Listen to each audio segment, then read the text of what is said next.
ఎవరండి ఈ భూమి మీద నమ్మదగిన వాడు? నీ స్నేహితుడి దగ్గర కూడా జాగ్రత్తగా ఉండాలి. నీ ముఖ్య స్నేహితుడి దగ్గర కూడా నువ్వు జాగ్రత్తగా ఉండాలి. నీతో కలిసి ఉన్నట్లుగానే నటిస్తారు, నీతో ప్రేమగా ఉన్నట్లుగానే నటిస్తారు, నువ్వంటే పడి చచ్చేంత ప్రేమ ఉన్నట్లు నటిస్తారు. రంగు పులుముకొని, స్నేహం అని రంగు పులుముకొని ఉంటాడు. లోపల పులి, కానీ బయట పులుముకున్నటువంటి రంగు కనిపిస్తుంది. తర్వాత ఏం చేస్తాం? మనము కూడి అంటే మనము కలిసి మధురమైన గోష్ఠి చేసి ఉన్నవారము. మన ఇద్దరం కలిసి మందిరానికి పోయాం కదరా, మధురమైన గోష్ఠి చేసాం, కలిసి పాటలు పాడాం కదా, కలిసి దేవుని స్తుతించాం కదా, కలిసి మందిరానికి వెళ్ళి చెయ్యి పట్టుకుని భుజాల మీద ఒకరి భుజం మీద ఒకరు చెయ్యి వేసుకుని మందిరానికి పోయాం, కలిసి పాటలు పాడాం, మైకు పట్టుకొని పాట పాడాం, ముందు వరుసలో కూర్చున్నాం, మందిరంలో కానీ ఆ పని కలిసి చేసాం. పాటలు పాడేటప్పుడు ఉంటివి, చప్పట్లు కొట్టేటప్పుడు ఉంటివి, డ్రమ్ము కొట్టేటప్పుడు ఉంటివి, కానుకేసేటప్పుడు ఉంటివి, పనిలో ఉంటివి.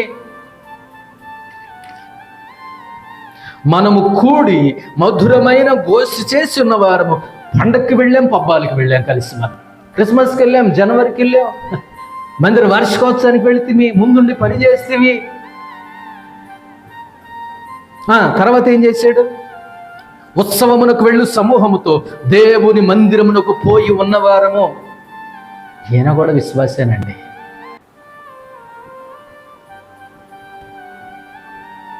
ఈ కీడు చేసేవాడు విశ్వాసి. వందనాలు కూడా చెప్తేవి కదరా, మొన్న ఆదివారం చెయ్యి కలుపుకున్నాం కదరా, ఎదురు పట్టాం కదరా, భుజాల మీద చెయ్యి వేసుకున్నాం కదరా, షేక్ హ్యాండ్ ఇచ్చుకున్నాం కదరా, ఒకే పాత్రలో చెయ్యి వేసాం కదరా, ఆయన రొట్టెలోది ఆయన రొట్టె, ఆ శరీరానికి సాదృశ్యం ఉన్నటువంటి రొట్టెను కూడా తిన్నాం కదరా, రసం పాత్రను కూడా నీ తర్వాత నేను, నా తర్వాత నువ్వు మార్చుకొని తాగాం కదరా. చచ్చిపోతే బాగుంటుంది. ఈ మాట ఎవరికి వస్తుందో తెలుసా? విశ్వాసములో బలహీనుడైన వాడే ఈ మాట అంటాడు. ఏ మాట? చచ్చిపోతే బాగుంటుంది. ఈ బతుకుతే ఎందుకండి? కన్నవారికి బరువు అయ్యాను, కట్టుకున్నవాడికి బరువు అయ్యాను, కడుపును పుట్టిన బిడ్డలకి కూడా నేను ఏమయ్యా? బరువు అయిపోయా. కన్నవాళ్ళు అర్థం చేసుకోలేదు, కట్టుకున్న వాళ్ళు అర్థం చేసుకోలేదు, కడుపును పుట్టినటువంటి కన్న బిడ్డలు కూడా అర్థం చేసుకోకపోతే, స్నేహితులు కూడా అర్థం చేసుకోకపోతే, ఇంటి వాళ్ళు కూడా అర్థం చేసుకోలేకపోతే, కన్నకోడు కూడా అర్థం చేసుకోకపోతే ఈ బతుకు ఎందుకండి? ఈ బతుకు ఎగిరిపోవడం పరిష్కారం కాదండి, దూరంగా పారిపోవడం పరిష్కారం కాదండి, తొందరపడటం పరిష్కారం కాదండి, త్వరపడి దూరంగా పారిపోయి పెనుగాలిని సుడిగాలిని తప్పించుకొని అరణ్యంలోకి వెళ్ళిపోవడం పరిష్కారం కాదండి, దాక్కోవడం పరిష్కారం కాదండి. మరి ఏంటి పరిష్కారం? ఎగిరిపోవడం కంటే దేవుని సన్నిధిలో ఒదిగిపోవడమే దీనికి పరిష్కారం. అది దావీదు గారు మనకు నేర్పిస్తున్నారు.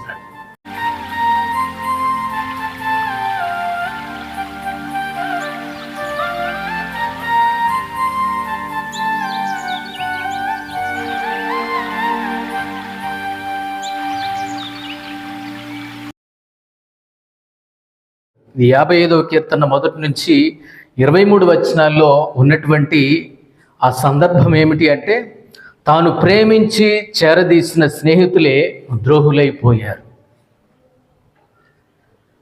తను ప్రేమించి చేరదీసినటువంటి స్నేహితులే తనకు వ్యతిరేకంగా కుట్రలు చేస్తున్నారు. తను ప్రేమించి చేరదీసినటువంటి స్నేహితులే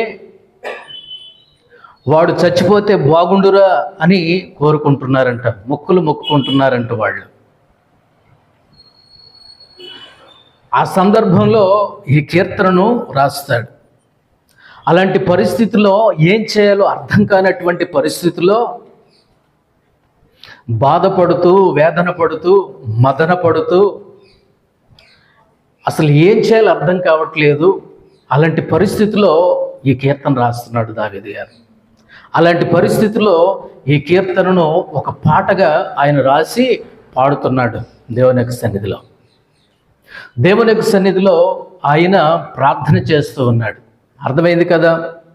తాను ప్రేమించి చేరదీసినటువంటి స్నేహితులే ద్రోహులైపోయారు, తనకు వ్యతిరేకంగా కుట్రలు చేస్తున్నారు. అలాంటి పరిస్థితుల్లో ఏం చెయ్యాలి? నా మీద కుట్రలు చేసిన వారు, నాకు ద్రోహం చేసిన వారు బయటవాడు కాదు,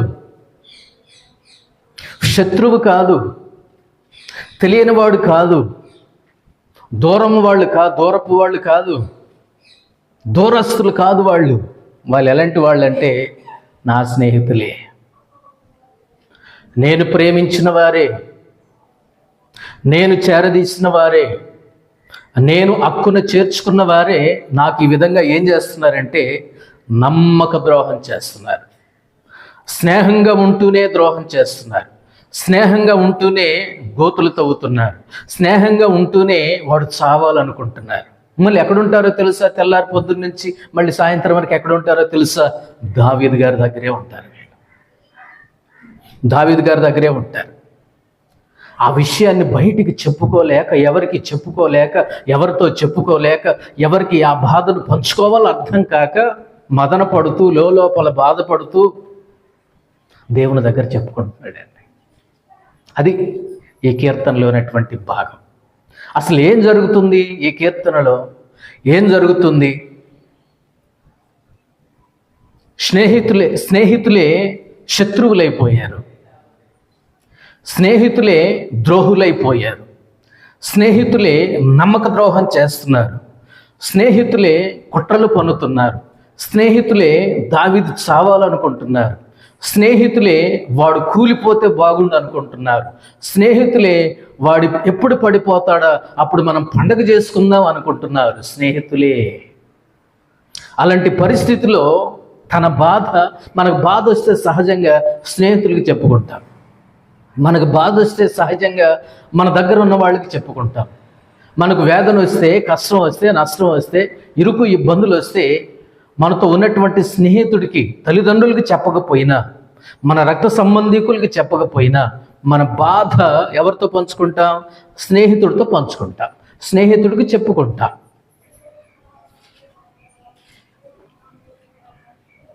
అలా బాధలు పంచుకునేటటువంటి స్నేహితులే ఏం చేస్తున్నారు? దావీదుని బాధల పాలు చేస్తున్నారు. దావీదు యొక్క జీవితంలో అర్థం చేసుకోవలసినటువంటి స్నేహితులే అపార్థం చేసుకుంటున్నారు.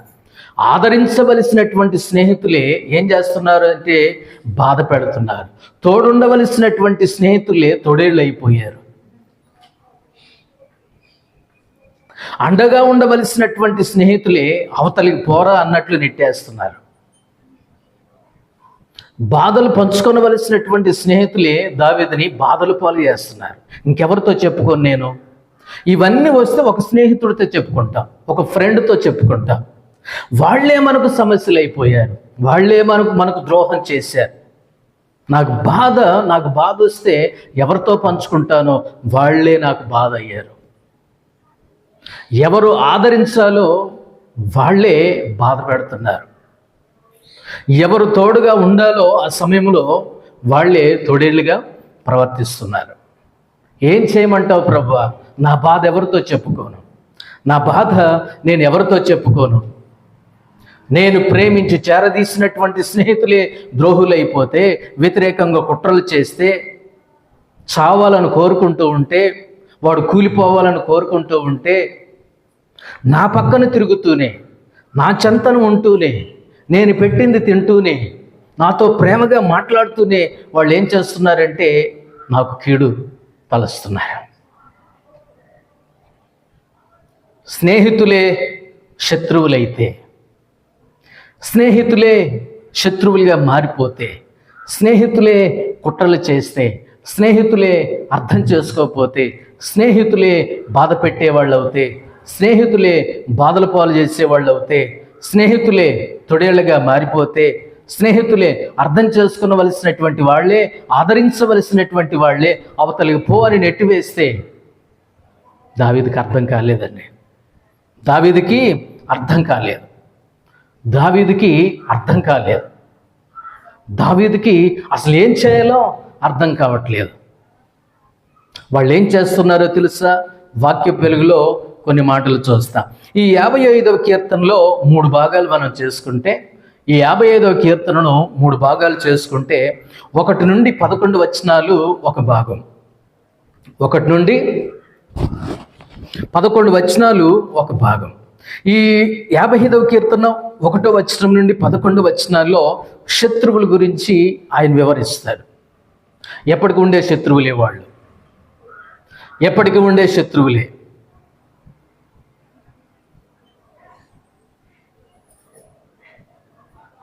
ఎప్పటికి ఉండే శత్రువులే వాళ్ళు. దావీదు గారి యొక్క జీవితంలో ఎప్పటికి ఉండే శత్రువులే ఈ 11 వచనాల్లో ఉన్నారు. వాళ్ళు ఏం చేస్తున్నారంటే పెద్ద శబ్దం చేస్తున్నారంట వాళ్ళు దావీదు గారి దగ్గర. వాళ్ళు ఏం చేస్తున్నారు? శత్రువులు శబ్దము చేస్తున్నారు.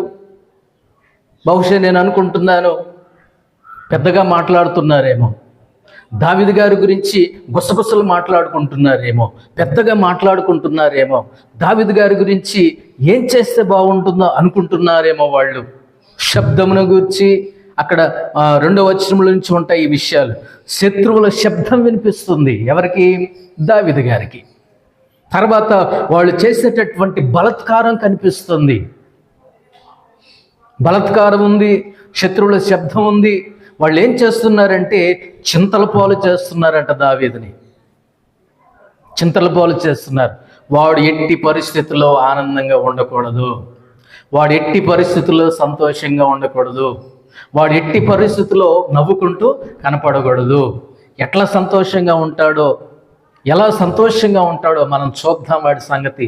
వీళ్ళు ఎప్పటికి ఉండే శత్రువులు. మొదటి నుండి 11 వచనాల్లో వీళ్ళు ఎప్పటికీ ఉండే శత్రువులు అనమాట. వాళ్ళు ఏం చేస్తున్నారు? శబ్దం చేస్తున్నారు, బలాత్కారం చేస్తున్నారు, చింతల పాలు చేస్తున్నారు దావీదు గారిని. తర్వాత ఏం చేస్తున్నారంటే విశ్రాంతి లేకుండా చేస్తున్నారు వీళ్ళు. ఎవరికి? దావీదు గారిని. వాడెట్లా ప్రశాంతంగా ఉంటాడో చూద్దాం, వాడెట్లా నెమ్మదిగా ఉంటాడో చూద్దాం, వాడెట్లా నిమ్మళంగా ఉంటాడో చూద్దాం, వాడి ఇంట్లో సంతోషంగా హాయిగా ఉంటాడో చూద్దాం, ఎలా సంతోషంగా ఉంటాడో చూద్దాం, ఎలా సంబరపడతాడో చూద్దాం, ఎలా సంబరాల్లో పాల్గొంటాడో చూద్దాం, వాడు అంతు చూద్దాం అని ఏం చేస్తున్నారంటే వీళ్ళు శత్రువులు నానా రకాలైనటువంటి పన్నాగాలు పన్నుతున్నారు వీళ్ళు. తర్వాత ఏం చేస్తున్నారంటే దోషాలు మోపుతున్నారు. ఏం చేస్తున్నారు? వాళ్ళు దోషాలు మోపుతూ ఉన్నారు. మోపడం అంటే అది నిజం కాదు, మోపుతున్నారు అంతే. తప్పుడు కేసులు పెట్టడం అంటారు కదా, దోషములు మోపుతున్నారు. దావీదు గారికి సంబంధం లేనటువంటి విషయాలు గురించి వాళ్ళు మాట్లాడుతున్నారు. ఇంకా ఏం చేస్తున్నారంటే అక్కడ వచనంలో ఆగ్రహము చూపుతున్నారు వాళ్ళు శత్రువులు. ఆగ్రహం, అంత కోపం ఎందుకు, అంత ద్వేషం ఎందుకు, అంత ఎందుకు బీపీ పెంచుకుంటున్నారు వాళ్ళు, అంతెందుకు కోపపడుతున్నారు వాళ్ళు? దావీదు గారు ఏం నేరం చేశారు, ఏం దోషం చేశారు, ఏం కీడు చేశాడు? ఆగ్రహం చూపుతున్నారంటే పళ్ళు కొరుకుతున్నారు. తర్వాత ఏం చేస్తున్నారు? ఏడవదిగా నన్ను హింసించుచున్నారు వాళ్ళు. నన్ను ఎందుకు ఇలా హింసిస్తున్నారు? ఈ మాట చదువుతున్నప్పుడు దమస్క మార్గంలో ప్రభువైనటువంటి యేసుక్రీస్తు వారు సౌలుతో ఏమన్నాడు? సౌలా సౌలా, నీవెందుకు నన్ను హింసించుచున్నావు? కారణం ఏంటి? నేను చేసిన ద్రోహం ఏంటి? నేను చేసిన తప్పు ఏంటి?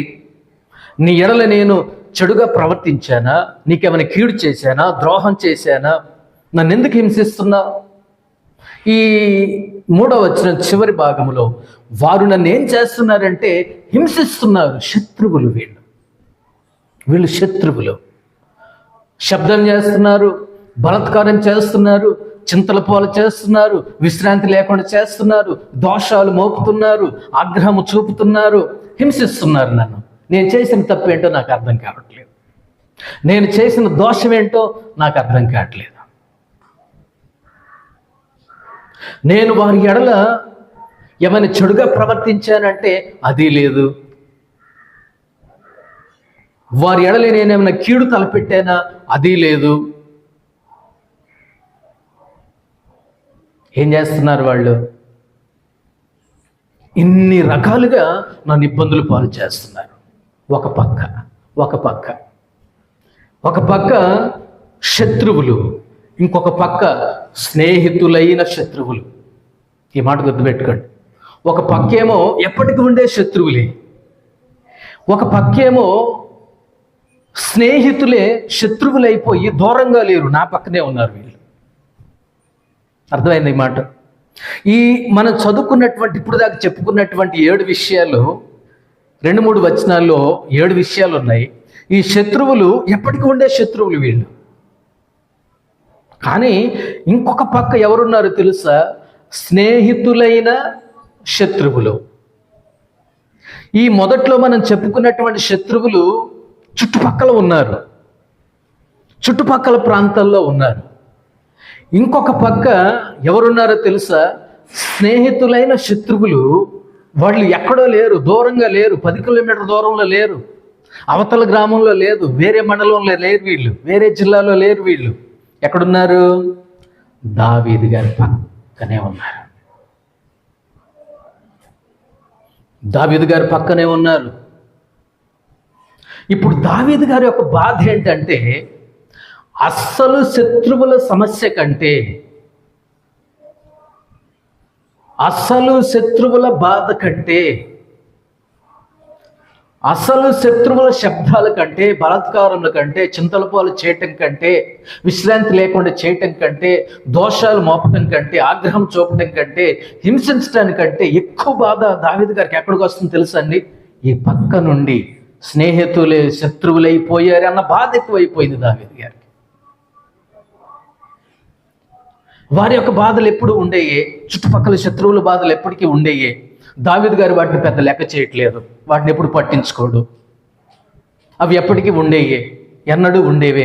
విశ్వాస జీవితంలో వాళ్ళు ఎప్పుడు ఉంటారు, వాళ్ళు ఎప్పుడు వాళ్ళు ఉంటారంతే. కానీ దావీదు గారికి ఎక్కువగా బాధ కలిగించింది, భయాన్ని పుట్టించింది, బాధ వేదన కన్నీళ్లు కలగజేసింది ఏంటో చెప్పమంటారా? స్నేహితులే శత్రువులైపోయి నాతోనే ఉంటూ, నాతోనే తిరుగుతూ, నా దగ్గరే ఉంటూ, నేను పెట్టింది తింటూ, నా వలన మేలు పొంది, నా వలన మేలు అనుగ్రహించబడి, నా వల్ల అనేకమైనటువంటి మేలులు దీవెనలు పొందుకున్నటువంటి వాళ్ళే ఏం చేస్తున్నారు? నాకు కీడు కలగజేస్తున్నారు. అసలు శత్రువుల బాధ కంటే దావీదు గారికి తన దగ్గర ఉన్నటువంటి స్నేహితులు శత్రువులైపోయి ఏం చేస్తున్నారు నన్ను వాళ్ళు? కొన్ని వచనాలు మనం చూద్దాం. 12వ వచనం నుండి చూద్దాం. 2వ భాగం 12వ వచనంలో మొదలవుతుంది. 2వ భాగం, నన్ను దూషించువాడు శత్రువు కాడు, శత్రువైన ఎడల నేను దానిని సహింపవచ్చును. నా మీద మిట్టిపడువాడు నా యందు పగబట్టిన వాడు కాడు, అట్టివాడైతే నేను దాగి ఉండవచ్చును. ఈ పని చేసిన నీవు నా సహకారివి, నా చెలికాడవు, నా పరిచయుడవు. చూడండి, జాగ్రత్తగా వినండి, ఇక్కడ చాలా మంచి మాటలు ఉన్నాయి, నిద్రపోవద్దు. మనము కూడి మధురమైన గోష్ఠి చేసి ఉన్నవారము, ఉత్సవమునకు వెళ్ళు సమూహముతో దేవుని మందిరమునకు పోయి ఉన్నవారము. చాలు. 12, 13, 14, 15 వచనాల్లో 2వ భాగాన్ని మనం చూస్తాం. మొదటి భాగంలో ఉన్నటువంటి శత్రువులు ఎప్పటికీ ఉన్నటువంటి శత్రువులే, వాళ్ళు ఎప్పుడూ ఉన్నటువంటి శత్రువులే. కానీ ఈ 12, 13, 14, 15 వచనాల్లో ఉన్నటువంటి శత్రువులు ఎవరో తెలుసా? స్నేహితులైన శత్రువులు. ఏమంటున్నాడు దావీదు గారు వాళ్ళ గురించి? 12వ వచనం చూద్దాం. నన్ను దూషించువాడు శత్రువు కాడు అని అంటే ఎవరు వాడు? నా స్నేహితుడు, నా ఫ్రెండు, నాకు తెలిసిన వాడు. శత్రువు కాడు. పైన 11 వచనాలు పైన శత్రువులు ఉన్నారు, వాళ్ళు శత్రువులు. మరి ఈయన ఎవరు? 12వ వచనంలో నన్ను దూషించువాడు ఎవరు కాడు? శత్రువు కాడు, స్నేహితుడు. కానీ నన్ను ఏం చేస్తున్నాడు? దూషిస్తున్నాడు. అర్థం చేసుకోండి, స్నేహితుడే శత్రువైపోయి నా చెంత నుండి నన్నే ఏం చేస్తున్నాడు? దూషిస్తున్నాడు. పాయింట్ అర్థం చేసుకోండి, జాగ్రత్తగా వినండి. నన్ను ఏం చేస్తున్నాడు? దూషిస్తున్నాడు, కానీ శత్రువు కాదు. ఒకవేళ శత్రువు దూషించినా నాకు ఇంత భయం, ఇంత బాధ ఉండదండి అని అంటున్నాడు దావీదు గారు. శత్రువు దూషించాడో, పగోడు దూషించాడో, బయటోడు దూషించాడో, తెలియనోడు దూషించాడు అంటే నాకెంత బాధ ఉండదు, ఇంత వేదన అనేది ఉండదు. నన్ను దూషించువాడు శత్రువు కాడు. శత్రువు అయితే ఒకవేళ నేను దాన్ని ఏం చేస్తా, నేను సహిస్తా. చూసిరు ఎంత అద్భుతమైన మాట. ఒకవేళ శత్రువు నన్ను దూషిస్తే నేను సహిస్తాను, భరిస్తాను, కాముగా ఉంటాను, నేను బాధపడను నేను. కానీ నన్ను దూషించేవాడు శత్రువు కాదు, స్నేహితుడు. అందుకే ఈ బాధ అంతా నాకు. స్నేహితుడు ఏం చేస్తున్నాడు? దావీదు గారిని దూషిస్తున్నాడు. రెండవదిగా ఏం చేస్తున్నాడు? మిట్టి పడుతున్నాడు అంట. మిట్టి పడడం 12వ వచనంలో మిడిసి పడడం, మిట్టి పడడం. ఆ మిడిసిపాటు ఏంటి? ఆ మిడిసిపాటు ఎందుకు? అసలు ఎందుకు మిడిసిపడుతున్నావు? ఎవరి మీద మిడిసిపడుతున్నావు? ఎందుకోసం మిడిసిపడుతున్నావు? నువ్వు మిడిసిపడే అంత దౌర్భాగ్యమైనటువంటి పరిస్థితి దావీదు గారు ఏం చేశాడు?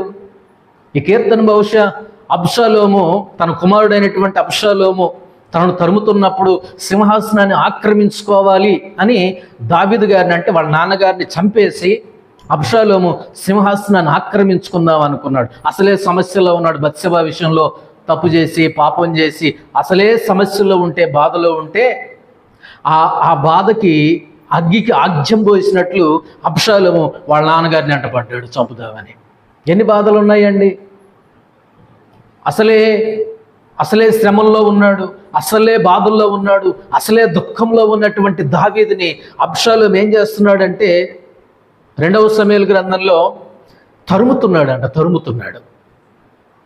మా నాన్నగారిని చంపితే నేను ఆ సింహాసనం మీద కూర్చోవచ్చు, మా నాన్నగారిని లేపేస్తే, మా నాన్నగారిని చంపేస్తే. చూశారు, ఒక పదవి వ్యామోహం అనేది కన్న తండ్రి, కన్న తల్లి, సొంత అన్నలు, సొంత తమ్ముళ్ళు, సొంత అక్కలు, సొంత చెల్లెలు అనేది ఏమి ఉండదండి. అది ఏమన్నా చేస్తాడు, ఎవరినైనా వేసేస్తాడు. అబ్షాలోము ప్రియమైనటువంటి కుమారుడు దావీదు గారికి. అలాంటి అబ్షాలోము ఏం చేశాడంటే తను ప్రేమించినటువంటి ప్రేమకు ప్రతిగా గుండెల మీద ఎత్తుకొని ఆడించి మోసినటువంటి తండ్రిని, కష్టం అంటే ఏంటో తెలియకుండా పెంచినటువంటి తండ్రిని, భుజాల మీద ఎత్తుకొని ఆడించినటువంటి తండ్రిని, బండి లేదు, ఈయన భుజాలే బండి, బిడ్డకి భుజాల మీద ఎక్కి జుట్టు పట్టుకొని ఊరు మొత్తం తిప్పుతాడు, బజారు మొత్తం తిప్పుతాడు, ఆ సెంటర్ మొత్తం తిప్పుతాడు. భుజాల మీద ఉన్నటువంటి అబ్షాలోము ఇప్పుడు గుండెల మీద తంతున్నాడు. మా నాన్నగారిని చంపేసి నేను సింహాసనం మీద కూర్చోవాలి. అదొక కారణం ఈ కీర్తన రాయడానికి. ఆయన యొక్క శ్రమలో ఒక కారణం. ఇంకొక వ్యక్తి ఉన్నాడండి, ఫ్రెండ్. అహీతోఫెల్ అని ఒక ఫ్రెండ్ ఉన్నాడు దావీదు గారికి. దావీదు గారి సింహాసనం మీద ఉన్నప్పుడు అహీతోఫెలు మంచి ఫ్రెండ్ అండి. అహీతోఫెలు మంత్రి గారు దావీదు గారి దగ్గర. అహీతోఫెలు దావీదు గారి దగ్గర మంత్రిగా పనిచేశాడు. మంత్రి, సహచరుడు, పరిచయస్తుడు, స్నేహితుడు. అలాంటి వాడు దావీదు గారితో ఉండకుండా అబ్షాలోం పార్టీలో చేరిపోయాడు. శ్రమల్లో దావీదు గారితో ఉండాలి కదా స్నేహితుడు. దుఃఖంలో, కష్టములో, ఇరుకులో, ఇబ్బందులో తనకు శ్రమ వచ్చినప్పుడు స్నేహితుడు ఎక్కడ ఉండాలి? దావీదు గారి పక్షాన ఉండాలి కదా, దావీదు గారి దగ్గర ఉండాలి కదా, దావీదు గారికి వెన్నట్టు ఉండాలి కదా. మేలు చేయకపోయినా కీడు మాత్రం చేయకూడదు కదా. అలాంటి అహీతోఫెలు ఎప్పుడైతే దావీదు గారు అరణ్యంలో పారిపోతున్నాడో, అడవిలో పారిపోతున్నాడో, వెంటనే పార్టీ మార్చేశాడండి. ఎవరితో చేరిపోయాడో? ఒరే అబ్షాలోమా, ఇదేం పనిరా నీకు? కన్నతండ్రిని చంపుతావా? ఏం మైండ్రా అనేది, ఏం బుద్ధి నాన్న అనేది, అది మంచిది కాదు నాయన అని చెప్పాలా స్నేహితుడు? మీ నాన్నగారు మంచోడురా, దైవజనుడురా, ఆత్మీయుడురా, ప్రార్థనాపరుడురా. శత్రువులు భయపడుతున్నారు, చుట్టుపక్కల వాళ్ళు భయపడుతున్నారు, దావీదు గారిని చూసి వణుకుతున్నారు, కానీ వీడికి భయంలా. కడుపున పుట్టిన కొడుక్కి, కుమారుడికి ఏమి లేదు తండ్రి అంటే భయంలా. భయం లేని బతుకు. సరే, చిన్నోడు తెలియజేస్తున్నాడో తెలియచేస్తున్నాడో మొత్తానికి దావీదు గారితో ఎప్పటికీ స్నేహంగా ఉండే అహీతోపేలు వెంటనే పార్టీ మార్చేసి, ఎంత ఆత్మీయుడో గుర్తు రాలేదా అహీతోపేలుకి? ఎంత ప్రార్థన పరుడు అహీతోపేలుకి గుర్తు రాలేదా? ఎంత ఆత్మీయుడో, ఎంత ప్రార్థన పరుడో, ఎంత దైవజనుడో, స్నేహం అంటే ప్రాణం ఇచ్చే దావీదు కదా. అలాంటి వాని దగ్గర నుంచి నువ్వు వెళ్ళిపోయి అబ్షాలోం పక్కన చేరతాడు ఈ మంత్రి గారు. రాజకీయం. పారిపోయేవాడు పట్టుకుంటే మాకేం వస్తుంది? పదవి నిలుపుకోవాలనుకున్నాడో, పదవి మీద వ్యామోహం ఉందో, పేరు నిలుపుకోవాలనుకొని పార్టీ మార్చుకున్నాడు అహీతోపేలు. కానీ అబ్షాలోం పక్కకు చేరిపోయాడు మంత్రిగా. ఎవరు ఈ మంత్రి? దావీదు గారితో ఉన్నటువంటి మంత్రి. దావీదు గారి రాజ్యపాలనలో, దావీదు గారి యొక్క రాజ్య పరిపాలనలో ఒక మంత్రి, ఆలోచనకర్త అహీతోపేలు. వెంటనే బాధ లేకుండా, నొప్పి లేకుండా, కన్నీళ్లు లేకుండా, ఇసుమంత జ్ఞానము లేకుండా, ఇంకిత జ్ఞానము లేకుండా తండ్రిని చంపాలన్న అబ్షాలోంతో చేరిపోయాడు అహీతోపేలు. అది బాధ కలిగించే విషయం దావీదు గారికి. ఇది 3వ సంగతి. కీర్తన రాయడా అసలే శ్రమల్లో నుండి వచ్చాడు, బిడ్డ చచ్చిపోయి. అసలే శ్రమల్లో నుండి వచ్చినటువంటి దావీదుని అబ్షాలోము నాన్నగారిని వేసేద్దాం, చంపేద్దాం, సింహాసనాలు సాధించుకోవాలని తరుముతున్నాడు. అది 2వ సంగతి. 3వ సంగతి ఏమిటి అంటే, స్నేహితుడైనటువంటి అహీతోపేలు నాతో ఉన్నాడు, నాతో ఉండవలసిన వాడు, బాధల్లో ఉండవలసిన వాడు, బాధలు పంచుకోవలసినటువంటి వాడు, ఆదరించవలసినటువంటి వాడు, అండగా ఉండవలసినటువంటి వాడు. ఏం కాదురా, దేవుడు ఉన్నాడులే, దేవుడు చూసుకుంటాడులే అని దేవుని మాటలు చెప్పవలసినటువంటి అహీతోపేలు పార్టీ మార్చేశాడు. ఇది బాధ దావీదు గారికి. ఎవరిని నమ్మాలి, ఎవరిని నమ్మకూడదు?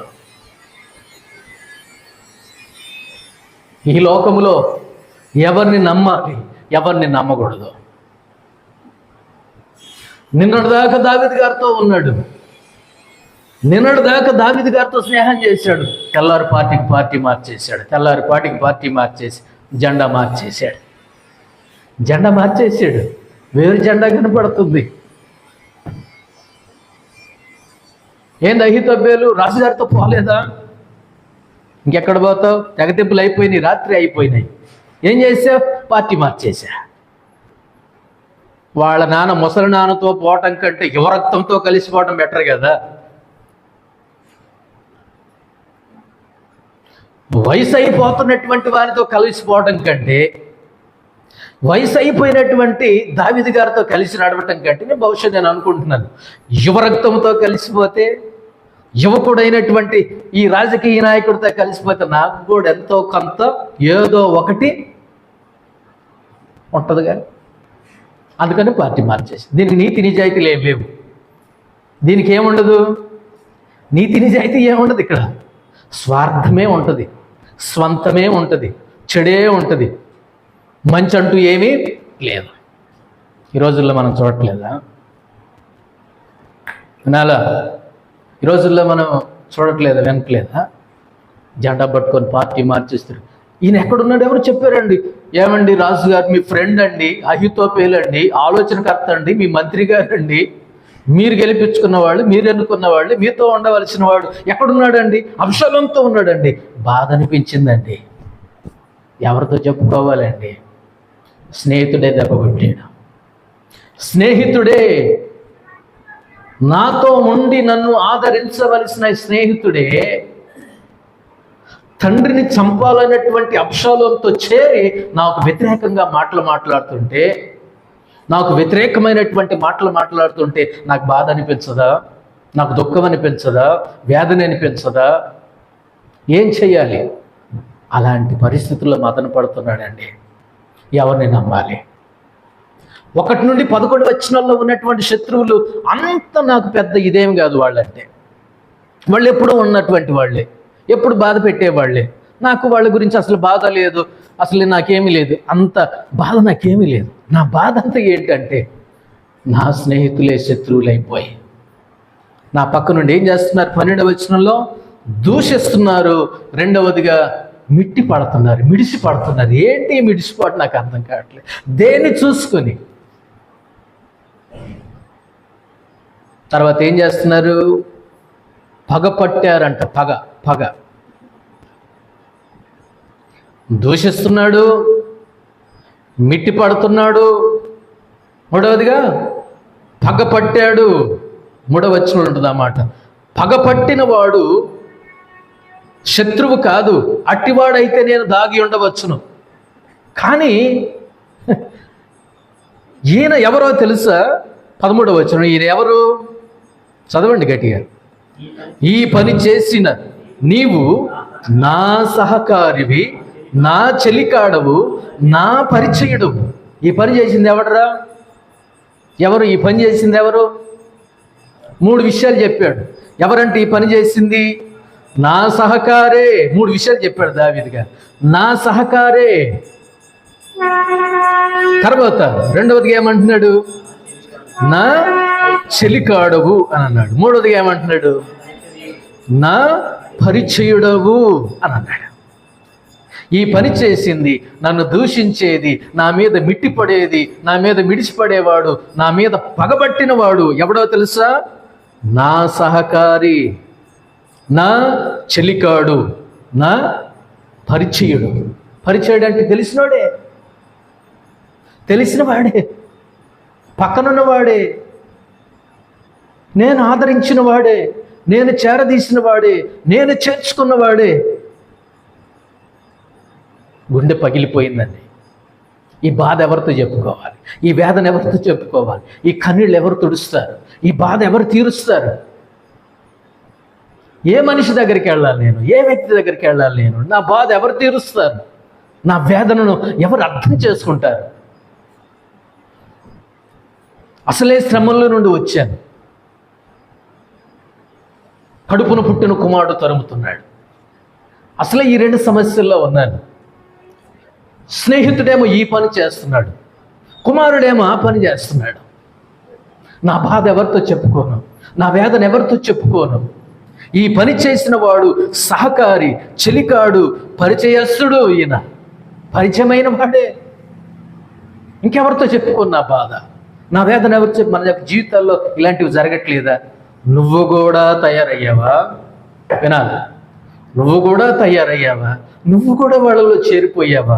నువ్వు కూడా నన్ను తిడుతున్నావా? నువ్వు కూడా నన్ను అర్థం చేసుకోవట్లేదా? నువ్వు కూడా నన్ను నిందిస్తున్నావా? నువ్వు కూడా నన్ను అవమానిస్తున్నావా? అరే అరే అరే అరే, ఆ బాధ కంటే ఈ బాధ నాకు ఎక్కువైపోయిందిరా.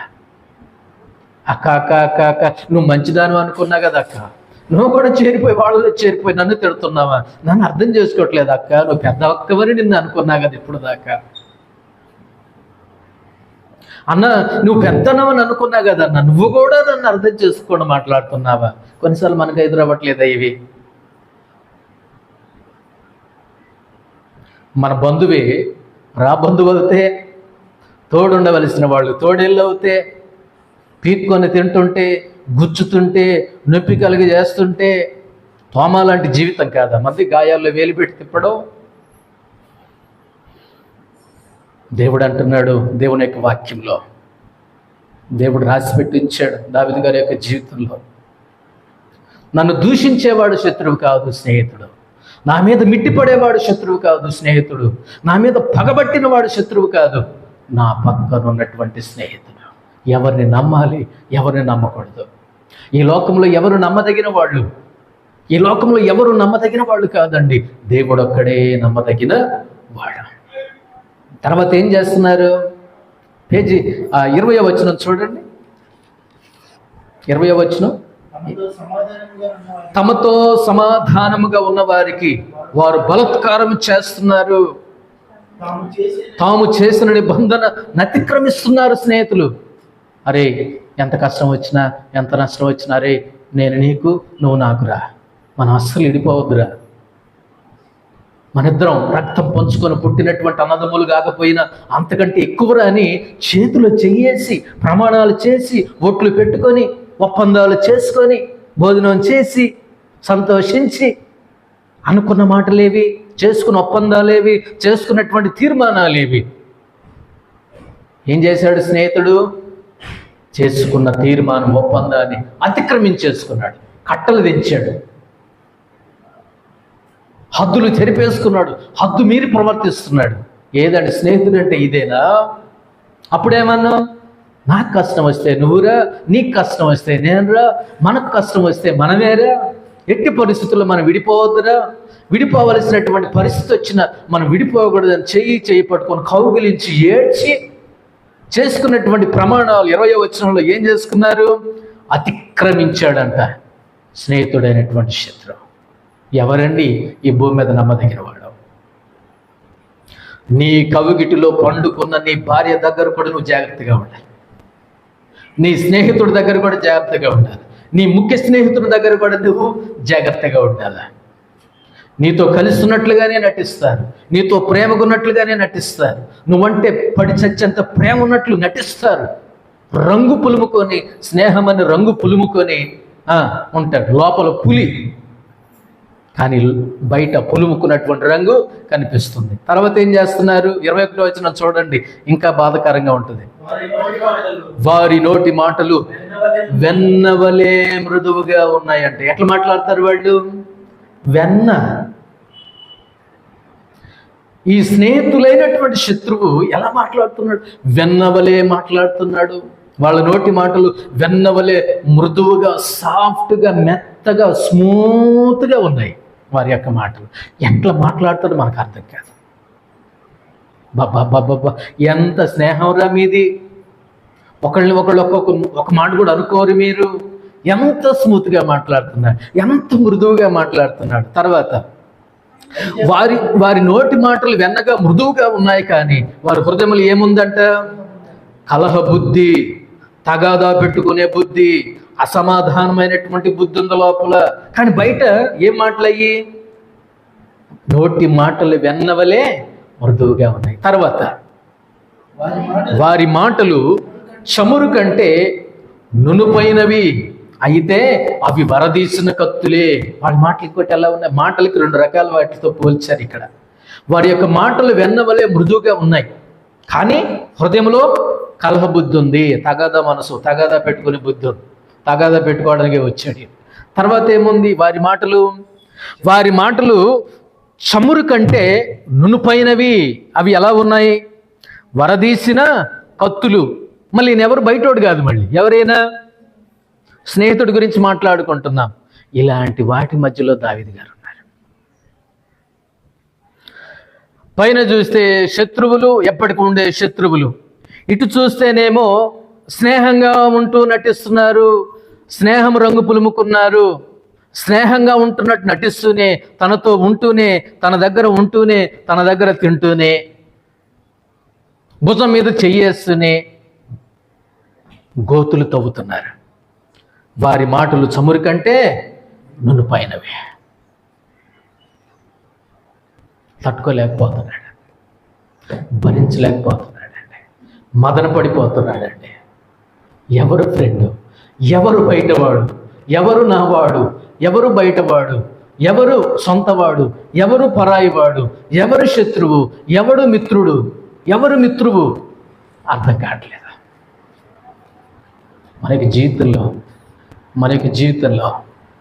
జీవితంలో మనం కూడా ఒకసారి ఆలోచన చేస్తే మనం కూడా ఇలాంటి పరిస్థితులు ఎదురవుతాయి. తట్టుకోలేకపోతున్నాడు దావీదు గారు. ఇంత చేస్తున్నారండి. ఎన్ని చెప్పాను నేను? 6 విషయాలు. నన్ను దూషిస్తున్నారు స్నేహితులు, నా మీద బిట్టి పడుతున్నారు. 3వది, నా మీద పగబట్టారు. 4వది, చేసుకున్న ఒప్పందాలు బద్దలు కొట్టేశారు, అద్దులు మీరి అతిక్రమించేశారు. 5వది, వారి నోటి మాటలు మృదువుగా ఉన్నాయి, కానీ హృదయంలో కలహ బుద్ధి ఉంది. 6వది, వారి నోటి మాటలు చమురు కంటే ఎలా ఉన్నాయి? నునుపుగా ఉన్నాయి, కానీ ఆ మాటలు వరదీసిన పదులు పెట్టినటువంటి కత్తుల్లాగా ఉన్నాయి. నువ్వు స్నేహితుడివా? అరే అరే అరే ఎంత పని చేస్తేవే, నేను నమ్మాను కదరా, ఎవరిని, నా ఇంటి వారిని కూడా అట్లా నమ్మలేదు కదరా, నా అన్నదమ్ములను కూడా అట్లా నమ్మలేదు కదరా, నా తోడబుట్టిన వాళ్ళని కూడా అట్లా నమ్మలేదు కదరా, నన్ను కనిపించిన వాళ్ళని కూడా అంత నమ్మలేదు కదరా, వాళ్ళకు చెప్పని విషయాలు కూడా నీకు చెప్పాను కదరా. ఈ విషయాలన్నీ పోయి ఆడ చెప్పాడు. నాన్నగారి విషయాలన్నీ తీసిపోయి ఆడ చెప్తున్నాడు. తండ్రిని చంపుతాం అనుకున్నటువంటి అబ్షాలోము చెప్తున్నాడు. ఏం బుద్ధిరా అనేది. ఎంత ఇలాంటి వారి గురించి దావీదు ఏం చేస్తున్నాడు? అద్భుతమైన మాట మీకు అని చూపిస్తా. 35వ కీర్తన 11 నుండి కొన్ని వచనాలు. కోట సాక్షులు అంటే తెలుసా మీకు? అబద్ధ సాక్షులు అని అర్థం. కోట సాక్షులు లేచుతున్నారంటే అబద్ధ సాక్షులు లేచుతున్నారు. నేను ఎరుగను సంగతులను గూర్చి నన్ను అడుగు. జాగ్రత్తగా వినండి, ఇక్కడ నుంచి అద్భుతమైన మాటలు మీకు మన కోసం దేవుడు రాయించి పెట్టాడు. 12వ వచనం, మేలునకు ప్రతిగా నాకు కీడు చేయుచున్నారు, నేను దిక్కు లేని వాడనైతే చాలు. నా స్నేహితులకు నేను చాలా మేలు చేశాను, నా స్నేహితులను నేను ప్రేమించాను, నా స్నేహితులను నేను చేరదీసుకున్నాను, హక్కును చేర్చుకున్నాను. వారి కష్టమే నా కష్టం అనుకున్నాను. వాళ్ళు బాధపడితే నేను ఏడ్చాను, వాళ్ళు దుఃఖపడితే నేను రోధించాను, దెబ్బ వాళ్ళకు తగిలితే నొప్పి నేను భరించాను. వాళ్ళ ఇంట్లో ఏదైనా సమస్య వస్తే నా ఇంట్లో వచ్చినట్లుగా నేను ఫీల్ అయిపోయాను. ఎవరండి అలా ఉండేది? ఎవరండి అలా స్నేహం చేసేవాళ్ళు ఎవరైనా ఉన్నారా? నిజమైనటువంటి స్నేహం అంటే దావీదు యోనాతానుదే నిజమైనటువంటి స్నేహం. ఇదే స్నేహం అండి అహితోపేలు కావచ్చు, ఎవరైనా కావచ్చు, ఆ రోజైనా ఈ రోజైనా ఏ రోజైనా మనమైనా నువ్వైనా నేనైనా సంఘంలోనైనా ఎవరైనా కావచ్చు, ఇదే స్నేహం అండి. వాళ్ళు బాధపడుతుంటే నేను ఏడ్చాను, వాళ్ళు దుఃఖములు ఉంటే నా దుఃఖంగా భావించాను. వాళ్ళ ఇంట్లో ఏదైనా సమస్య వస్తే, దుఃఖం వస్తే, ఏదైనా జరిగితే నా ఇంట్లో జరిగినంతగా ఫీల్ అయిపోయాను. కానీ అలాంటి నన్ను మేలులకు ప్రతిగా ఏం చేస్తున్నారు? నాకు కీడు చేస్తున్నారు, నేను దిక్కులేని వాడనయ్యాను. తర్వాత వచనం 13, వారు వ్యాధితో ఉన్నప్పుడు గోనె పట్ట కట్టుకొని. చూశారా? వాళ్ళు వ్యాధితో ఉంటే నేను గోనె పట్ట కట్టుకొని ప్రార్థన చేశాను. నా స్నేహితులకు నేను మేలు చేశాను, కానీ వాళ్ళు నాకు కీడు చేశారు. 13వ వచనంలో, వాళ్ళు వ్యాధితో ఉన్నప్పుడు గోనె పట్ట కట్టుకుంటుని, ఉపవాసం ఉంటుని, నా ప్రాణమును ఆయాసపరుచుకుంటుని. ఎన్ని చేశాడండి ఇదా? అరే అరే అరే అరే అరే నీకు బాధ వస్తే నేను ఏడ్చాను, నీకు దుఃఖం వస్తే నేను రోధించాను, నీ ఇంట్లో సమస్య వస్తే నా ఇంట్లో వచ్చినట్లుగా అనుకున్నాను, నీకు బాగలేకపోతే నాకు బాగలేనట్లుగానే నేను బాధపడ్డాను రా, మేలు చేశాను రా, నువ్వు నాకు కీడు చేశావు. వ్యాధితో ఉన్నప్పుడు నీకు ఆరోగ్యం బాగలేకపోతే, అనారోగ్యంతో ఉంటే నేను చర్చిలో పడి గోనె పట్టా కట్టుకొని ఏం చేశాను? నీ కోసం ఉపవాసం ఉండి ప్రార్థన చేశానా? అరే అరే అరే ఏంట్రా నువ్వు చేసేది? ఇదేనారా స్నేహం అంటే? ఇదేనా మంచితనం అంటే? గోనె పట్టా కట్టుకుంటుని ఉపవాసం చేత నా ప్రాణమును ఏం చేసుకున్నా? నేను ఆయాసపరుచుకున్నా కదరా నీకోసం, మీకోసం.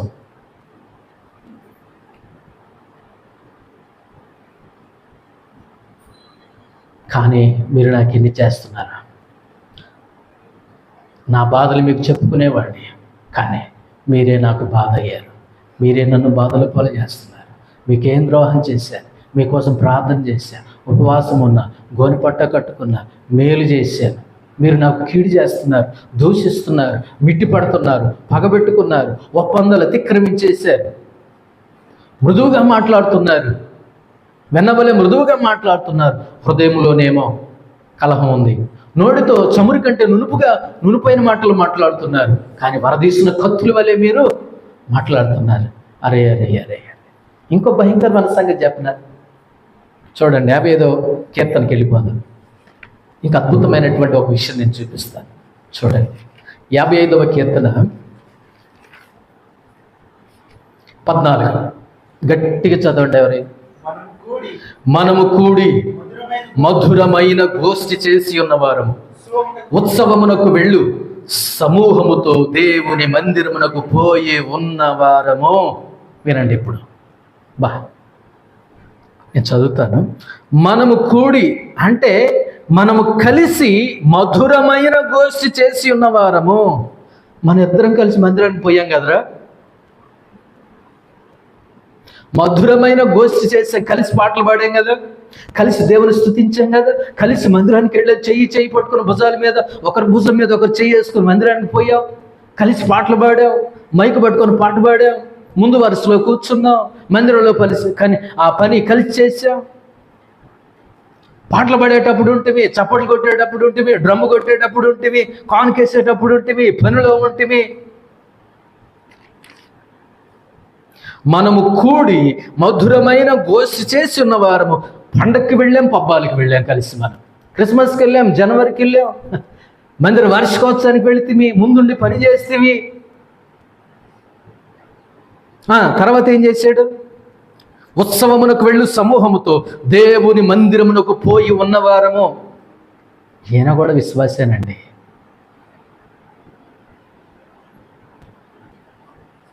ఈ కీడు చేసేవాడు విశ్వాసి. వందనాలు కూడా చెప్తేవి కదరా మొన్న ఆదివారం.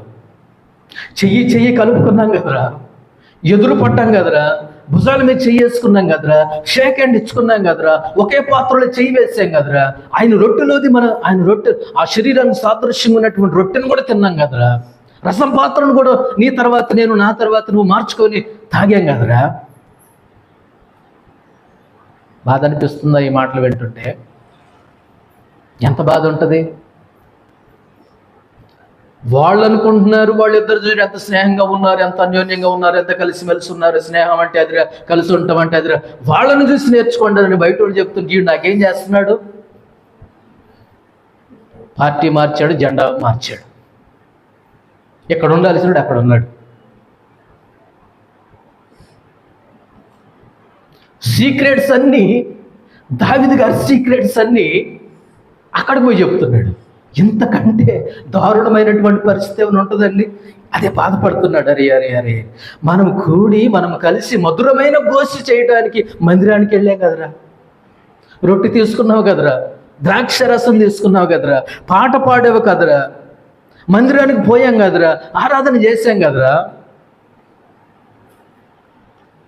ఆరాధనే, స్తుతి, కానుకే, రొట్టె, ద్రాక్ష రసమే, వందనాలే, ప్రైజ్లాడే, షేక్ హ్యాండ్, పగే, ద్వేషమే, దూషించడమే. దాన్ని క్రైస్తవం అంటారా? అది విశ్వాస జీవితం అంటారా? అది మారు మనసు పొందినటువంటి బ్రతుకు అంటారా? ఈ మాట చూడండి, ఈ 14వ వచనంలో బాధ కలిగించేది. నా చెలికాడవు, నా పరిచయుడవు. 13వ వచనంలో నా సహకారివి, నా చెలికాడవు, నా పరిచయుడవు. నా మీద ఎగురుతున్నావేంట్రా నువ్వు? నా మీద మిడిచిపడుతున్నావేంట్రా? నన్ను ఎంత బాధ పెడుతున్నావేంట్రా? వేసిన కానుక ఏమైంది? పాడిన పాట ఏమైంది? చేసిన ఆరాధన ఏమైంది? వెళ్ళిన మందిరం ఏమైంది? విన్న వాక్యం ఏమైంది? అది ఎక్కలా? ఈరోజు లేరా? సంఘాలు లేరా? ఈరోజు లేరా? ఇలాంటి వాళ్ళు లేరా? ఆ రోజు దావీదు గారి యొక్క జీవితంలో జరిగింది మన జీవితంలో జరగట్లేదా? ఇలాంటి లేవా సంఘాల్లో? ఇలాంటి వాళ్ళు లేరా సంఘంలో?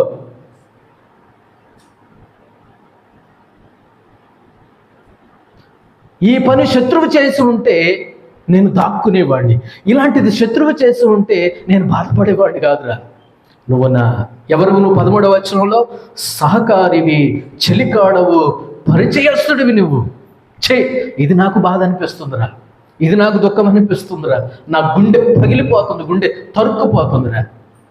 ఆరాధనకు వచ్చే కదా ఈ పని చేసావు నువ్వు, ప్రార్థన చేసే కదా ఈ పని చేసావు, ఆరాధన చేసే కదా ఈ పని చేస్తున్నావు, కానుకిచ్చే కదా ఈ పని చేస్తున్నావు, రొట్టె తీసుకునే కదా ఈ పని చేస్తున్నావు, ద్రాక్ష రసం తీసుకునే కదా ఈ పని చేస్తున్నావు, వాక్యం వింటూనే కదా ఈ పని చేస్తున్నావు. నా బాధ ఎవరితో చెప్పు? విశ్వాసేనండి, తోటి విశ్వాసం అండి, ఒకే మందిరం అండి, ఒకే సేవకుడు అండి, ఒకే రొట్టె అండి, ఒకే పాత్ర అండి, ఒకే పాత్ర అండి. కానీ వీడిలో 2 నాలుకలు ఉన్నాయి, 2 తలంపులు ఉన్నాయి. యోధా యేసు ప్రభువారి దగ్గర ఉన్నట్టుగానే ఉంటున్నాడు, అన్నా కైపాల దగ్గరికి వెళ్ళి బేరం చేస్తున్నాడు. మా గురువుగారు నమ్మేస్తాను, నాకెంత ఇస్తారు? మా గురువుగారు నమ్మేస్తానండి, మీరు నాకు ఎంత ఇస్తారు, బేరం కుదిరితే మా గురువుగారిని అప్పగించేస్తాను. ఒరే ఎవరు నమ్ముతున్నావురా? ఎవరు నమ్ముతున్నావు? వస్తువా, సామానా? ఎవరు నమ్ముతున్నావు? నీ కోసం ప్రాణం పెట్టిన వాడు నమ్ముతావా? నీ కోసం ప్రాణం పెట్టి దెబ్బలు తిని సిలువ మోసి శ్రమలు పొంది సిలువ మీద చనిపోయి సమాధి చేయబడినటువంటి దేవుడు నమ్ముతావా? ఏమన్నా నీకు మంచిగా అనిపిస్తుందా? ఈ పని చేసిన నీవు నా దగ్గరుండి పరిచేయడము, చెలికాడము, తర్వాత ఏమన్నాడు? సహకారివి, చెలికాడవు, పరిచయస్తుడివి. అప్పుడు అనుకున్నాడు అని ఒక మాట అన్నాడు. నేను 6వ వచనం చదవండి. అలాంటి పరిస్థితుల్లో 6వ వచనం, ఆహా గువ్వవలే నాకు రెక్కలున్న ఎడల నేను ఎగిరిపోయి నెమ్మదిగా ఉందనే, త్వరపడి దూరముగా పారిపోయి పెనుగాలిని సుడిగాలిని తప్పించుకొని అరణ్యములో నివసించి ఉందని అనుకున్నా నేను. సహజంగా ఎవరికైనా వచ్చే బాధ ఇది. ఏమనుకున్నాడో తెలుసా? ఇటుపక్క శత్రువులు, ఇటుపక్క స్నేహితులైన శత్రువులు. వీళ్ళెవరు? సహకారి, చెలికాడు, పరిచయస్తుడు. మందిరానికి వచ్చేవాడు, రొట్టె తీసుకునేవాడు, ద్రాక్షరసం తీసుకునేవాడు, చప్పట్లు కొట్టేవాడు, పాటలు పాడేవాడు, ముందు లైన్లో ఉండేవాడు, భుజాల మీద చేసుకొని దేవుని మందిరానికి వచ్చేవాడు. ఆరాధికుడే, దేవుని బిడ్డే, విశ్వాసి. అటు చూస్తే శత్రువులు, ఇటు చూస్తేనేమో స్నేహితుడైన శత్రువు. ఇలాంటి వాటి మధ్య ఏం చేయాలో అర్థం కాక మదన పడుతూ, బాధపడుతూ, చెప్పుకోలేక బాధపడుతూ ఒక మాట ఆలోచించాడండి. ఏమని ఆలోచించాడు? 6వ వచనంలో, ఆహా గువ్వవలే నాకు రెక్కలుంటే ఎంత బాగుండు, ఎగిరిపోతే ఎంత బాగుండేది. ఎక్కడి నుంచి వినాలి? ఎక్కడి నుంచి? శత్రువులో నుండి, సమస్యలో నుండి, వేదనలో నుంచి, బాధల్లో నుంచి, బలహీనతలో నుంచి ఎగిరిపోతే ఎంత బాగుండేది. నాకు గువ్వవలే 2 రెక్కలుంటే బాగుండు కదా. ఇలాంటి మనుషులకు దూరంగా, ఇలాంటి స్నేహితులకు దూరంగా, ఊరికి దూరంగా ఎప్పుడైనా అనిపించిందా మనకి? ఒకవేళ అది కాదు ఇది కాదు పోతేనే బాగుంటుంది ఎప్పుడైనా అనిపించిందా మనకి? అనిపించే ఉంటుంది. ఈ మనుషులేంటి, ఈ స్నేహితులేంటి, ఆ శత్రువులేంటి, ఈ సమస్య ఏంటి, ఈ బాధ ఏంటి? ఆహా నేను గువ్వవలే నాకు రెక్కలు ఉన్న ఎడల నేను ఎగిరిపోతే ఎంత బాగుండేది, నాకు రెక్కలుంటే ఎంత బాగుండేది. మన జీవితంలో కూడా చాలాసార్లు ఇలానే అనుకుంటాం. కొన్నిసార్లు దావీదు గారు ఈ సమస్యల నుండి, శత్రువుల నుండి, బాధల నుంచి, చిరుకుల నుంచి, ఇబ్బందుల నుంచి ఎగిరిపోవాలనుకున్నాడు. కానీ అది అవ్వదు, కుదరదు, కుదిరేది కాదు అది. మరి ఏం చేశాడు? ఇక్కడ ఒక విషయం మనం జ్ఞాపకం చేసుకోవాలి. ఎగిరిపోవడం పరిష్కారం కాదు. శ్రమల్లో నుండి, ఇరుకులో నుంచి, ఇబ్బందుల్లో నుంచి ఎగిరిపోవడం పరిష్కారం కాదు. పారిపోవడం పరిష్కారం కాదు. తొందరపడటం పరిష్కారం కాదు. అడవిలోకో అరణ్యములోకో వెళ్ళడం, దాక్కోవడం పరిష్కారం అనేది కాదు. ఎక్కడికి పోయినా, ఎచ్చట ఉన్నా, ఎంత దూరం పోయినా అది పరిష్కారం కాదు.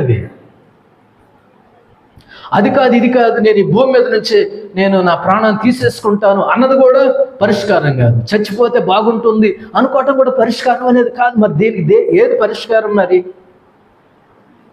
దీనికి ఏది పరిష్కారం? ఎగిరిపోవడం కంటే దేవుని సన్నిధిలో ఒదిగిపోవడమే పరిష్కారం. ఇది ఎగిరిపోవడం పరిష్కారం కాదండి. దూరంగా పారిపోవడం పరిష్కారం కాదండి. తొందరపడటం పరిష్కారం కాదండి. త్వరపడి దూరంగా పారిపోయి పెనుగాలిని సుడిగాలిని తప్పించుకొని అరణ్యంలోకి వెళ్ళిపోవడం పరిష్కారం కాదండి. దాక్కోవడం పరిష్కారం కాదండి. మరి ఏంటి పరిష్కారం? ఎగిరిపోవడం కంటే దేవుని సన్నిధిలో ఒదిగిపోవడమే దీనికి పరిష్కారం. అది దావీదు గారు మనకు నేర్పిస్తున్నాడు. ఎగిరిపోదాం అనుకున్నాడు, వెళ్ళిపోదాం అనుకున్నాడు. ఏమన్నాడు ఆయన? 7వ వచనంలో, త్వరపడి దూరముగా పారిపోయి పెనుగాలిని సుడిగాలిని తప్పించుకొని అరణ్యములో నివసించుంటే ఎంత బాగుంది. అక్కడ మనిషి ఎవడో ఉండడుగా, ఇలాంటి శత్రువులు ఉండరుగా, ఇలాంటి తెలిసిన స్నేహితులైన శత్రువులను మోసం చేయరు కదా. అడవిలో ఉంటాను, అరణ్యంలో ఉంటాను. తెలియని అడవా, తెలియని అరణ్యమా దావీదు గారికి అన్నీ తెలుసు. కానీ అది క్రమం కాదు. వెళ్ళిపోదాం అనుకున్నాడు, వెళ్ళిపోవచ్చు అనుకున్నాడు, ఇవన్నీ ఏముండవు అనుకున్నాడు, కానీ అది పరిష్కారం కాదు. మరి దీని అంతటికీ పరిష్కారం ఏంటి? ఏం చేస్తున్నాడు ఇలాంటి బాధలో, ఇలాంటి వేదనలు అంటే? చూద్దాం 16-17 వచనాలు. ఇప్పుడు ఏం చేస్తున్నాడు? దీనికి పరిష్కారం ఏంటి? అయితే నేను దేవునికి మొర్రపెట్టుకొందును, యెహోవా నన్ను రక్షించును. అబ్బా ఏమన్నాడండి? ఇప్పుడు అందరిలా అయిపోవచ్చింది, చివరిలోకి వచ్చేసాం. ఏమంటున్నాడు ఆయన? అయితే సమస్యలున్నా, శత్రువులున్నా, స్నేహితులైన శత్రువులున్నా, నన్ను దూషించిన, నా యొక్క కీడు కోరుకున్నా, నేను మేలు చేశాను, వారి కోసం ప్రార్థన చేశాను, నేను ఆయాసపరుచుకున్నాను, నేను కీడు అనుభవించాను, వాళ్ళ గురించి నేను మేలే చేశాను, వాళ్ళు నాకు కీడే చేశారు, అయినా ఒక దగ్గర మనసు నిలుపుకున్నాడండి. ఎగిరిపోవడం కంటే దేవుని సన్నిధిలో ఒదిగిపోవడం శ్రేయస్కరం అని అనుకొని 16 వచనంలో ఏం చేస్తున్నాడు ఆయన? నేను దేవునికి మొర్ర పెట్టుకొందును. వినాలి, నేను ఏం చేస్తా? దేవునికి మొర్ర పెట్టుకుంటా. నాకు దిక్కెవరున్నారు? నేను దిక్కులేని వాడనై 35 కీర్తనలు చదివాం మనం. నేను దిక్కులేని వాడనయ్యాను, ఒంటరి వాడిని అయిపోయాను. అనిపించింది స్నేహితులను చూస్తే. ఇంకా ఎందుకు ఈ జీవితం? అడవికి పోతా, అరణ్యానికి పోతా, మబ్బులను చీల్చుకుంటూ నేను వెళ్ళిపోయి అరణ్యంలో నా బతుకు నేను చూసుకుంటున్నాను అనుకున్నాడు, కానీ అది చేయకూడదు, అట్లా చేయకూడదు. మరణ భయం చుట్టుకుందంట దావీదు గారిని. చచ్చిపోతే బాగుంటుంది. ఈ మాట ఎవరికి వస్తుందో తెలుసా? విశ్వాసములో బలహీనుడైన వాడే ఈ మాట అంటాడు. ఏ మాట? చచ్చిపోతే బాగుంటుంది. ఈ బతుకుతే ఎందుకండి? కన్నవారికి బరువు అయ్యాను, కట్టుకున్న వాడికి బరువు అయ్యాను, కడుపును పుట్టిన బిడ్డలకి కూడా నేను ఏమయ్యా? బరువు అయిపోయాను. కన్నవాళ్ళు అర్థం చేసుకోలేదు, కట్టుకున్న వాళ్ళు అర్థం చేసుకోలేదు, కడుపును పుట్టినటువంటి కన్న బిడ్డలు కూడా అర్థం చేసుకోకపోతే, స్నేహితులు కూడా అర్థం చేసుకోకపోతే, ఇంటి వాళ్ళు కూడా అర్థం చేసుకోలేకపోతే, కన్నకొడు కూడా అర్థం చేసుకోకపోతే, ఈ బతుకు ఎందుకండి? ఈ బతుకు అని మరణ భయము చేత దావీదు ఉన్నప్పుడు అని మన యొక్క జీవితంలో మనం అనుకుంటాం, బాధపడతాం. కానీ దావీదు గారికి వచ్చినటువంటి సమస్యలు, దావీదు గారు కూడా మరణ భయం చేత బాధపడ్డాడండి. ఎగిరిపోతే బాగుంటుంది కదా అనుకున్నాడు. కానీ తన మనస్సు కుదుట పెట్టుకొని, నిమ్మళపరుచుకొని, సముదాయించుకొని, దావీదు గారికి తెలుసండి, దావీదు గారు చిక్కినప్పుడల్లా, దొరికినప్పుడల్లా, సమస్యలు ఉన్నప్పుడల్లా ఎలా బయటకు వచ్చాడో మనందరికీ తెలుసు. ఇప్పుడు అదే పాటిస్తున్నాడు మళ్ళీ. ఏంటది? ప్రార్థన. నేనేం చేస్తాను? నేను దేవునికి మొర్ర పెట్టుకొందును, యెహోవా నన్ను రక్షిస్తాడు. నేను ఎప్పుడెప్పుడు ప్రార్థన చేస్తానో తెలుసా? 17వ వచనం చూడండి, చదవండి ఎవరైనా గట్టిగా. సాయంకాలమున, ఉదయమున, మధ్యాహ్నమున నేను ధ్యానించు మొర్ర పెట్టుకొందును, ఆయన నా ప్రార్థన ఆలకించును. సమస్య వచ్చేసింది. శత్రువుల సమస్యలు, స్నేహితుల వల్ల సమస్యలు, ఇంటా సమస్యలు, బయట సమస్యలు, కుమారుడి వల్ల సమస్యలు, స్నేహితుల వల్ల సమస్యలు, అన్నీ సమస్యలే. కానీ ఎగిరిపోదాం అనుకున్నాను, కానీ గువ్వవలే రెక్కలుంటే ఎగిరిపోను. నేను ఎక్కడికి పారిపోను. నేను దేవుని బిడ్డని.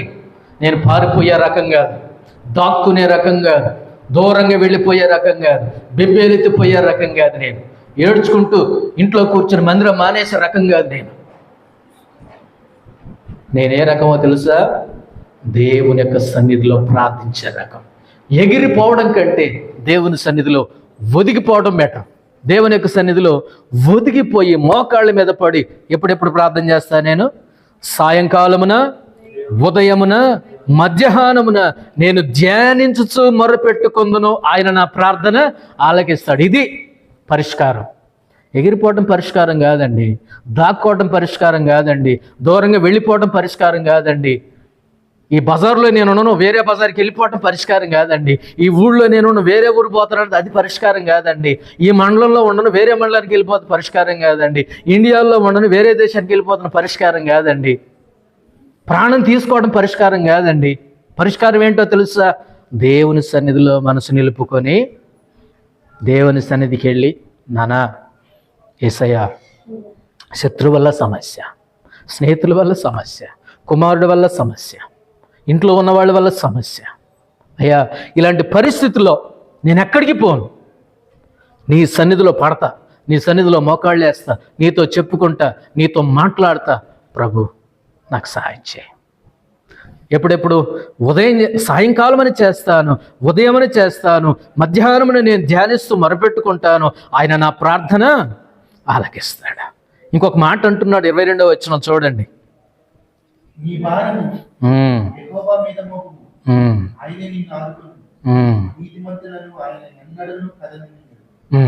చూశారండి? నీకు బరువు అనిపిస్తుందా? బరువెక్కిపోయిందా? సమస్యల భారం ఉందా? ఇబ్బందుల భారం ఉందా? కన్నీటి భారం ఉందా? వ్యాధుల భారం ఉందా? నిరాశ నిస్పృహల భారం ఉందా? 22వ వచనంలో అది ఏ భారమైనా సరే నీకున్న భారాన్ని యెహోవా మీద మోపు. ఈయనకున్న భారం ఏంటి? ఇప్పుడు దావీదు గారికి ఉన్నటువంటి భారం ఏంటి? శత్రువుల భారం, స్నేహితుల భారం, సొంతోళ్ళ భారం, బయటోళ్ళ భారం, అన్ని భారాలు చాలా ఉన్నాయి ఆయనకి. కానీ ఎగిరిపోదాం అనుకున్నాడు. కానీ ఆయన ఎగిరిపోవటం మంచిది కాదు, ప్రాణం తీసుకోవటం మంచిది కాదు, ధైర్యంగా ఉండాల. మరణ భయమును తీసిన దేవుడు, మరణ భయములను తీర్చిన దేవుడు. కాబట్టి నాకు మరణం అంటే భయం లేదు, ఉండకూడదు కూడా విశ్వాసికి. ఎగిరిపోవటం భావ్యం కాదు, పరిష్కారం కాదు. దేవుని సన్నిధిలో ఒదిగిపోవడమే పరిష్కారం.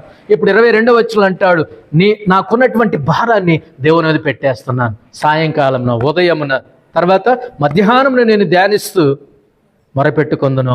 ఆయన ప్రార్థన ఆలకిస్తాడు. నా బాధలు తీర్చగలడు, నాకు ఉపశమనం కలుగజేయగలడు, నాకు శాంతిని ప్రసాదించగలడు, నాకు సఖ్యతను ప్రసాదించగలడు, నా హృదయాన్ని తేలిక చేయగలిగినటువంటి దేవుడు. నీ భారం యెహోవా మీద మోపుము, ఆయనే నిన్ను ఆదుకొనును. నీతిమంతులను ఆయన ఎన్నడును కదలే. నేను కదిలించాలని చూస్తున్నారా? ఎవడి వల్ల అయ్యేది కాదు. దేవుడు నీ పక్షాన ఉన్నాడు.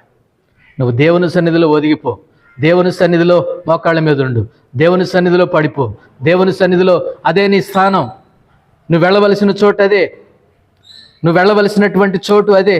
6వ వచనం 7వ వచనం అంటాడు, దూరంగా పారిపోయి పెనుగాలిని సుడిగాలిని తప్పించుకొని అరణ్యంలో ఉంటే ఎంత బాగుండును, గోవలే ఎగిరిపోయి అనుకున్నాడు. కానీ అరణ్యం వద్దు, అడివద్దు, అరణ్యం వద్దు, అడివద్దు, పెనుగాలి వద్దు, సుడిగాలి వద్దు. నేను ఎక్కడికి వెళ్తాను? నేను నా దేవుని పాద సన్నిధికి వెళ్తాను, దేవుని మందిరంలో మోకాళ్ళు వేస్తాను, నా బాధ ఏంటో చెప్పుకుంటాను. నా ప్రార్థన నా దేవుడు వింటాడు, నన్ను ఆదరిస్తాడు, నన్ను ఓదారుస్తాడు, నన్ను బాగు చేసే దేవుడు, నాకు అద్భుతమైనటువంటి సహాయాన్ని అందించేటటువంటి దేవుడు. ఈ సమస్యకు పరిష్కారం ఎగిరిపోవడం కాదు, దేవునికి సన్నిధిలో ఒదిగిపోవడమే దీని పరిష్కారం. ఈ సమస్యలకు భూమి మీద పరిష్కారాలు అనేది ఏమీ లేవండి. దావీదు గారికి తెలుసు, నాకు వచ్చినటువంటి సమస్యలకు ఈ భూమి మీద ఎక్కడా పరిష్కారం అనేది లేదు, ఎవరి దగ్గర పరిష్కారం అనేది లేదు, ఏ వ్యక్తి దగ్గర పరిష్కారం అనేది లేదు, ఏ వ్యవస్థ దగ్గర పరిష్కారం అనేది లేదు. దీనికి ఒకే ఒక్క దగ్గర పరిష్కారం ఉంది, అదే నా ప్రభు అయినటువంటి యేసుక్రీస్తు వారి యొక్క పాద సన్నిధి. అక్కడికి వెళితే దీనికి ఏం దొరుకుతుంది? నాకు పరిష్కారం దొరుకుతుంది. అక్కడికే వెళ్ళాడు, ప్రార్థన చేశాడు. 16, 17, 22వ వచనం ప్రార్థన చేశాడు. చేస్తే దానికి బదులేంటో తెలుసు. 23వ వచనంలో చివరి వచనం, దేవా నాశన కూపంలో నీవు వారిని పడవేయుదువు, రక్తాపరాధులను వంచకులను సగం కాలమైన బతుకుల మధ్యలోనే చేస్తారు వాళ్ళు. నేనైతే నీ యందు నమ్మిక ఉంచున్నాను. వాళ్ళు ఏమైపోతారు? వాళ్ళు నువ్వేం చేస్తావు? నాశన కోపముల వారిని పడవేస్తావు. రక్తాపరాధులు వంచకులు ఎక్కడ దాకా బతుకుతారంటే వీళ్ళు సగం కాలం కూడా బతుకురు, మధ్యలోనే వాళ్ళు చస్తారు. నేనైతే నీ సన్నిధిలో ఒదిగిపోయిన నేను, ఎగిరిపోకుండా నీ సన్నిధిలో ఒదిగిపోయిన నేను నీ యందు నమ్మిక ఉంచి ఉన్నాను. నీ యందు నేను ప్రశాంతంగా ఉంటాను, కదలకుండా ఉంటాను. ఎంత గొప్ప అద్భుతమైనటువంటి ఆదరణ. కాబట్టి మనకి జీవితంలో సమస్యల్లో, స్నేహితుల వల్ల సమస్యలు, శత్రువుల సమస్యలు, ఇంటి నుండి వచ్చే సమస్యలు, బయట నుండి వచ్చే వాళ్ళ సమస్యలు, తెలిసిన వాళ్ళ వల్ల వచ్చే సమస్యలు, తెలియని వాళ్ళ వల్ల వచ్చే సమస్యల్లో కొన్నిసార్లు మనకు అర్థమవుతుంది. స్నేహితులు కూడా అర్థం చేసుకునే వాళ్ళు కూడా ఎట్లా అర్థం లేకుండా మాట్లాడితే బాధే అనిపిస్తుంది, తట్టుకోలేము. చచ్చిపోతే బాగు కదా. అసలు నేను లేకుండా ఉంటే ఈ బాధలన్నీ ఉండవు కదా. దూరంగా వెళ్ళిపోతే ఎవరికి చెప్పా పెట్టకుండా ఫోన్ నెంబర్ బ్లాక్ చేసేసి దూరంగా వెళ్ళిపోయి ఫోన్ నెంబర్ ఎవరికి చెప్పకుండా ఫోన్ నెంబర్ బ్లాక్ చేసి ఎవరికి చెప్పా పెట్టకుండా తెల్లవారుజామున అందరూ పడుకున్నప్పుడు లేచో లేకపోతే తెల్లవారుజామున లేచో ఎవరికి కనబడకుండా వెళ్ళిపోతే ఈ బాధలు లేకుండా కదా. నా బతుకు నేను అడుక్కు తిని బతుకుతా, ఏదో ఒక దూరంగా వెళ్ళి బతుకుతా, ఇవన్నీ నాకు ఉండవు అంటం కూడా మంచిది కదా. దావీదు గారు అదే అన్నారండి. ఏమన్నాడు ఆయన 6-7 వచనాల్లో? గువ్వవలే నాకు రెక్కలు నీడలా నేను ఎగిరిపోయి నెమ్మదిగా ఉందినే, త్వరపడి దూరంగా పారిపోయి పెనుగాలిని సుడిగాలిని తప్పించుకొని అరణ్యానికి పోయి నివసిస్తే ఎంత బాగుండు అనుకున్నాడు. నువ్వు అరణ్యంలో కాదు ఉండాల్సింది, దేవుని సన్నిధిలో. నువ్వు అడవిలో కాదు ఉండాల్సింది, దేవుని సన్నిధిలో. నువ్వు ఊరు కాదు మార్చాల్సింది, మండలం కాదు మార్చాల్సింది, ఫోన్ నెంబర్ కాదు మార్చాల్సింది. నీ మనసు మార్చుకో, దేవుని సన్నిధిలో నీ మనసు నిలుపుకో. నువ్వు దేవుని మందిరానికి వెళ్ళాలి. అక్కడికి వెళ్తే బాగుండు, ఎక్కడికి వెళ్తే బాగుండు, వాళ్ళ దగ్గరికి వెళ్తే బాగుండే కాదు. దేవుని దగ్గరికి వెళ్ళటం నేర్చుకో, ఆయన సన్నిధిలో పడటం నేర్చుకో, ఆయన సన్నిధిలో మోకాళ్ళు వేసి ప్రార్థన చేయి. దావీదు గారికి తీసివేసినట్లుగానే సమస్యలు నీకు నాకు మనకు దేవుడు తీసివేస్తాడు.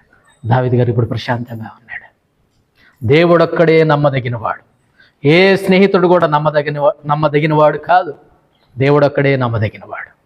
ఆయన మిమ్మల్ని తన సహవాసంలోనికి పిలుచుకున్న దేవుడు నమ్మదగిన దేవుడు.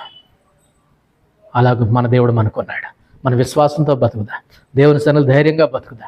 కష్టం వచ్చిందా, నష్టం వచ్చింది, ఇరుక ఇబ్బంది, శత్రువుల సమస్య, స్నేహితుల వల్ల సమస్య, ఇంట్లో సమస్యల, బయట సమస్యల, తెలిసిన వాళ్ళ వల్ల సమస్యల, తెలియని వాళ్ళ వల్ల సమస్యల, అది ఏదైనా కావచ్చు. ఎగిరిపోవడానికి ప్రయత్నం చేయొద్దు, పారిపోవడానికి ప్రయత్నం చేయొద్దు. పెనుగాలిని సుడిగాలిని తప్పించుకొని అరణ్యంలో పోయి అడవిలో పోయి బతుకుతా అని తీర్మానం చేసుకోవద్దు. దేవుని సన్నిధిలో బతుకుతా అని తీర్మానం చేసుకో. దేవుని సన్నిధిలో మోకాళ్ళు వేయటం తీర్మానం చేసుకో. దేవుడిని ఆశీర్వదిస్తాడు.